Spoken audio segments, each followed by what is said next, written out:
West Texas Droning number 50, you are banned.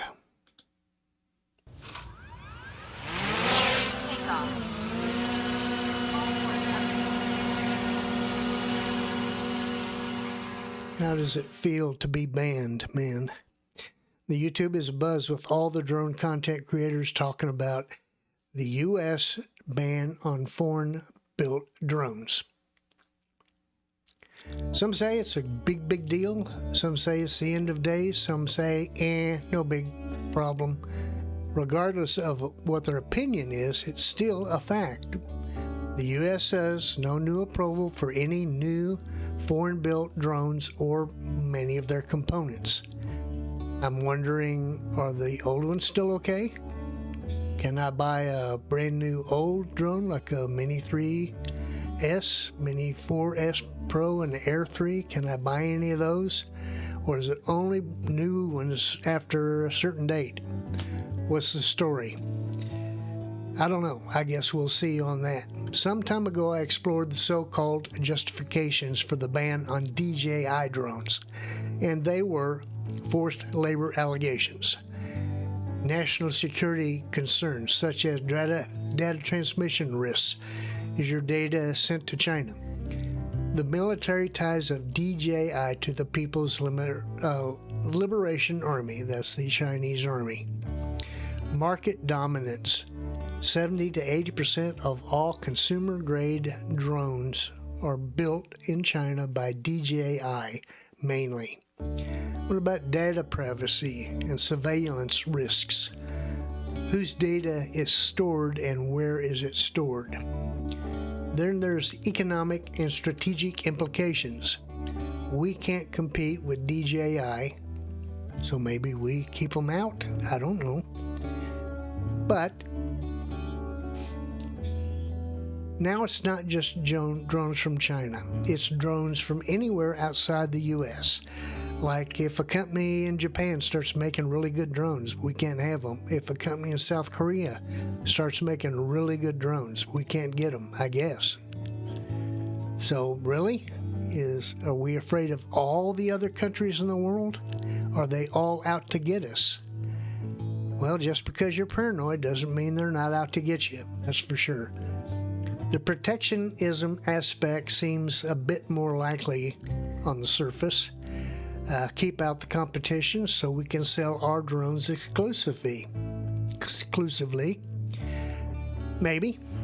But I think the real force behind the no new drones rules is a deeper, much more sinister one. I think it's mad wives. Every time a new drone comes out, all your drone reviewing buddies on YouTube review them and convince you need to go buy a new drone, right? Or maybe wives think you have enough dumb drones already. You don't need any new drones. What's wrong with the ones you already have? Well, maybe, just maybe, it's because you pay more attention to your dumb drone than you do her. Well, whatever the cause, we're going to fight the battle. The battle's begun in the drone world.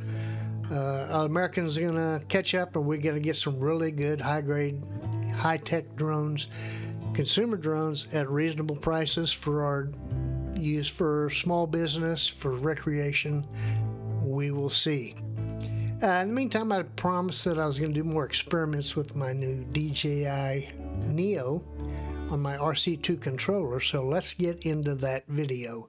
And wives, I told my wife, this is an old one, don't worry about it.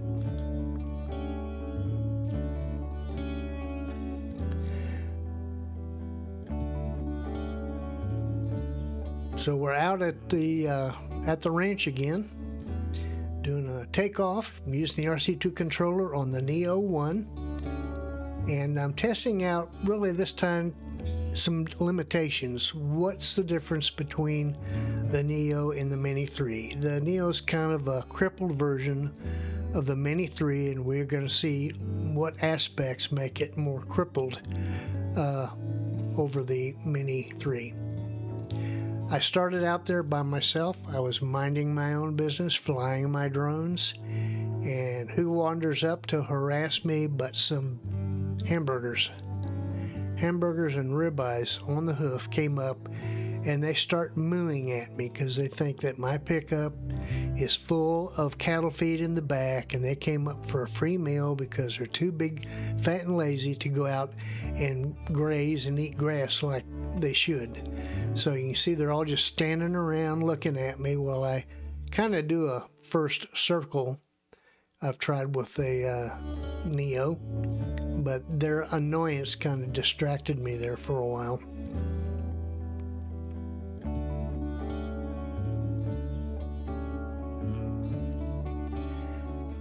Believe it or not, you're looking at land in an area that has had record rains for 2025. It certainly doesn't look like it, does it? So I'm just messing around with the Neo 3, trying out some different maneuvers. Jinking around is what we used to call it in airplanes, just seeing what it would do, getting the feel of it. And a little bit of FPV, but not a lot, just because the winds did get up. I started, it was in the low 30s, and I waited till it got above 40 just to extend battery life. And it didn't do a whole lot of good for me, but I did do it that way. And when I started out, the winds were very light when I got out there, but within, after the sun got up and started to warm a little bit, then the breezes picked up. As you know, the Neo 3 is not the greatest thing, the Neo is not the greatest thing in the world in winds, but we're just jinking around to see how it handles and to check out limitations as far as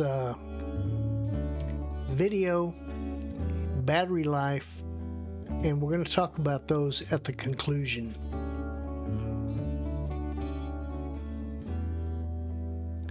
And you'll see here in a minute, we did get some wind warnings, and I thought the video on this thing, because of the gimbal limitations, was going to be pretty crummy. There you can see the wind warning, but really it turned out okay. It's 4K 30. You mean it's not going to be great, but it was okay.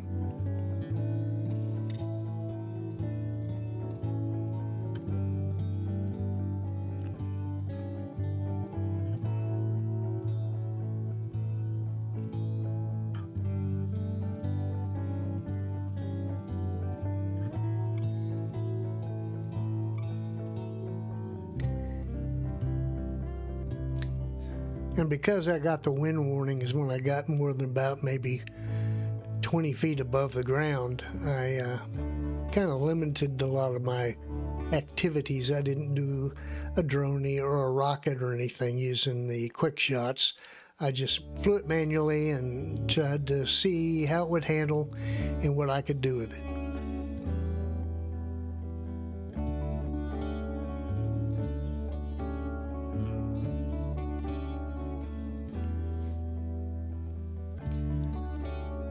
What I really wanted to do is fly this thing out to max altitude and max distance. Of course, it's small, and I'm going to have to determine its visual line of sight limitation just by flying it away because it's small, and say, okay, I can't see it now, that's far enough, and back that up a little bit. And I did not do return to home, and I'll tell you about why in just a little bit. You can see my landing pad is not on the ground. It is in the back of the metal bed of the pickup, so I decided I'd do it manually landing.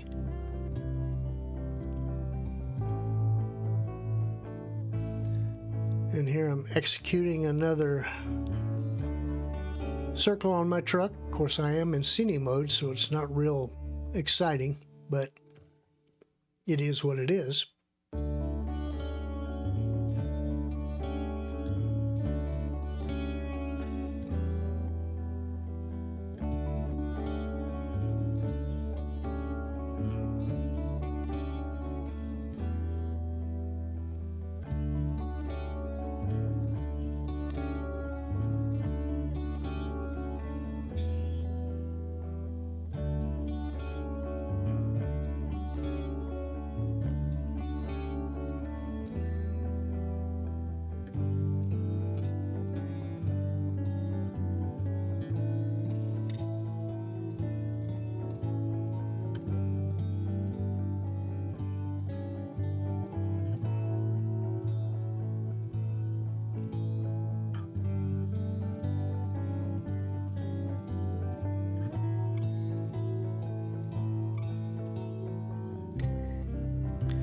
So on the next flight, look at return to home, manual landing, see how close it gets to the landing pad. Look for max altitude, max distance tests, and also some speed tests. I think I'm going to do some speed comparisons between cine, normal, and sport modes, just to see the difference in the speed I get out of the thing.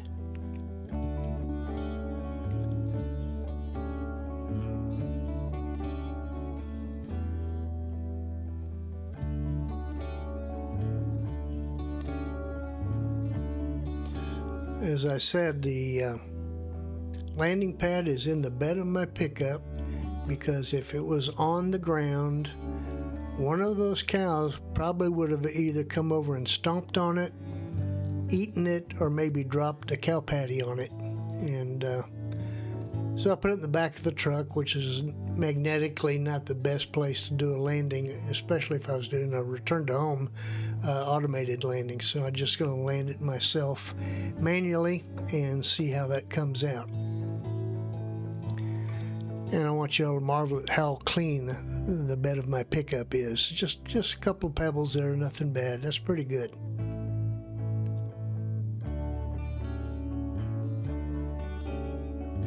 And there we go. So, not too exciting because I was in scene mode, but I'm going to change that for the next video that I do, that I hope I get some calm winds. I really need to have light winds for the tests I want to do. Now, my conclusion for this one, the limitations. Of course, the gimbal is an issue. It turned out okay. Battery life, that's an issue. 16, 15 minutes depending on what you're doing. And that means you're going to fly 10, 15 minutes and you're going to have to land and put in a new battery. The real eye-opener was the storage capacity on the Neo is only 22 gigabytes. And when you look at 4 gigabyte videos, that's not too good. The thing I noticed was that because the Neo does not have a slot to insert a micro SD memory card, that's all the memory you have is at 22. When it gets full, it just stops recording.